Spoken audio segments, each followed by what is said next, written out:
Hi everyone, Mette here. The leadership team has been working on a DSUK 3-year strategy, and I wanted to check in, share a recent insight I've had, and ask for some feedback. So let me start by saying that this strategy is very much a work in progress, so the language used is by no means decided yet. Now, in order to create a strategy, I think it's important to be rooted in a picture of the issue, so let's start there. The 2010 Equality Act and other laws grant disabled students the right to education without being put at a significant disadvantage, but reports show that these laws are not being followed. The proportion of disabled people that have a degree compared to non-disabled people is only 0.57. So we've done some analysis on why this is and come up with this vicious cycle. When universities are inaccessible and there's a lack of oversight, this disempowers students from calling attention to the problem.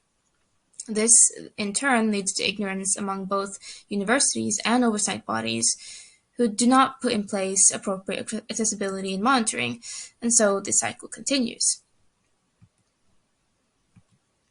Now, at DSUK, we envision a truly accessible university experience, ensuring disabled people equal access to education and the societal and self-development opportunities associated with this. We use disabled-led expertise to create structures of accountability in regards to accessibility in higher education. Here I've taken the vicious cycle and flipped it into a virtuous one. When disabled students are empowered to share their insights and hold the system to account, it incentivizes and informs both universities and oversight bodies. So oversight bodies then create competent and accessible monitoring, which in turn both empowers students and further informs and incentivizes universities. When universities then create competent accessibility structures, this again empowers disabled students, and round it goes. Now, based on this understanding of the problem and solution, we've created three methods of change: empowering disabled students, sharing disabled students' unique insight into HE accessibility, and improving policy to enable accountability. As you can see, each method corresponds to a section of this virtuous cycle.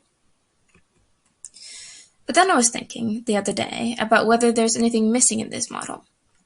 In particular, our approach is very knowledge-based, but we know that in order for change to happen, it's both knowledge and attitudes that need to be changed. So I came across this podcast with the non-binary poet and scholar Alok, and they were talking about how often sexism, homophobia, and transphobia are about fearing something within yourself, your own femininity, your own gender nonconformity, etc. And that trans and gender nonconforming people can actually offer a kind of solution to this fear, because what they're doing is very much living their truth, being authentic. So Alok said that in order to be a good ally to gender nonconforming people, what you should do is not ask, how can I help you, but rather, how can your truth set me free? So I thought about that in the context of disability.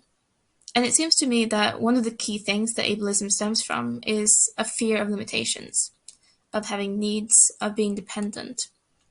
And in a sense, disabled people have a great power because we live with these things. We can share not just how to live with them, but the insight that it's okay to live with them.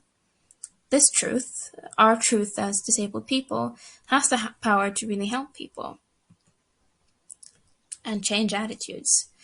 And so this got me thinking about disability, how disability is presented in different contexts, and the message that we're sending to soothe this fear of limitations.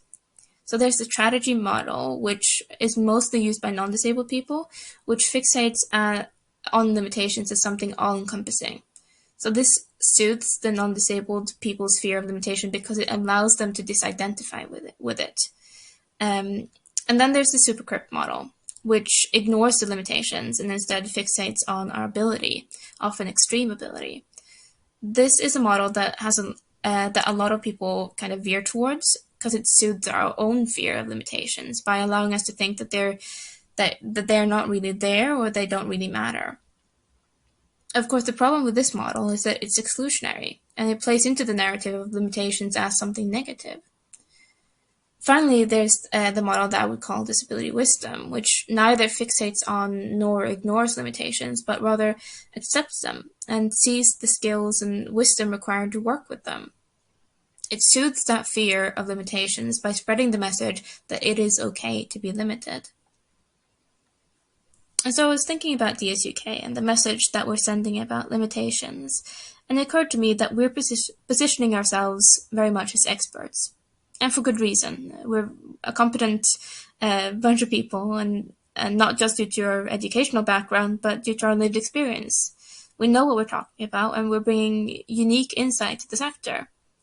But positioning ourselves as experts, there's also a risk that we're getting slotted into this superscript category. That what people learn from us is that limitations don't matter, rather than it's okay to be limited. And I'm not saying that we shouldn't position ourselves as experts, but perhaps we should also think about how we can spread that message of disability wisdom.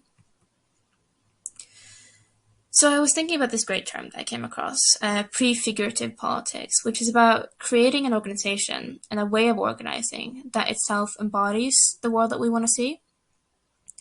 So what if the way that we carry ourselves, the way that we do the work, the way that we live our values is as important for change as the facts that we share and the things that we're asking people to change? What if we actually have this enormous power just through the impressions that we're giving people? So I created a fourth proposed method of change, that of building an organization that embodies our values. So you might say that that's about values and culture rather than the method of change, but I actually think including this in our strategy is really important. I fight daily with my own internalized ableism. I think most of us do.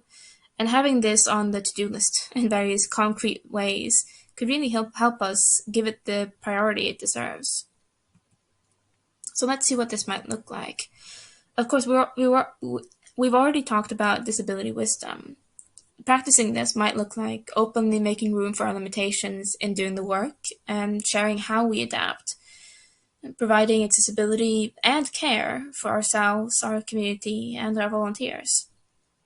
Closely related to this, it's important that intersectionality permeates our work.